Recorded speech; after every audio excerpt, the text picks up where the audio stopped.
সালামু আলাইকুম কাকা, ঈদ মোবারক। কি অবস্থা কাকা? এই তো আলহামদুলিল্লাহ। কিরে বাতিছে, রোজা তো শেষ, 8 আগুন 10 টাকা। কিও কাকা, কি এতে আনবি? আস্তাগফিরুল্লাহ তোর বলিস। কাকা আয়ন গাঁজা মাঞ্জা খাই না, কি এতে আইবে না রে খুলি কন। আন্ন মাথা গরম আছে। আরে বুঝো না কাকা, সুদের টাকা। আরে কিও কাকা, রোজার মাস আপনি আর মসজিদে টানি নিলেন, টেয়ার খবরও নাই। অন আপনি রোজা শেষ হয়েছে আর আপনার টেয়ার খবর আছে কেন? আরে আমি তো সুদ খেয়ে সংসার চালাই, 1 মাসে না বন্ধ রাখছি। টেয়ার টুয়ার দিতাম একটা তুইও নমিয়া না, আয় দিতেন না টেয়া, আমি আপনি দিতে নেবেন মেয়া, আটিয়া দিতেন না।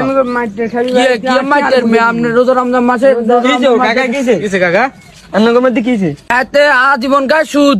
হাতে রমজান মাসে হাতে আর মসজিদে টানি লই যায়, ইয়েনে লই যায়, ওই হাতের ইয়েনে লই যায়। কেন কাকা এখানে হাসান লিয়ানের কথা? আরে অন কিতাম বাতি যায়, আমরা তো হেড চলতে হবো বুঝেন না, 1 মাসে না বন্ধ দিস। কাকা আয়ন টেয়া টুয়া দিতাম একটা নয়, এমনি কিস্তি টেয়া দিতে শেষ দিলে হরের মাসে লই নাম নাতুন।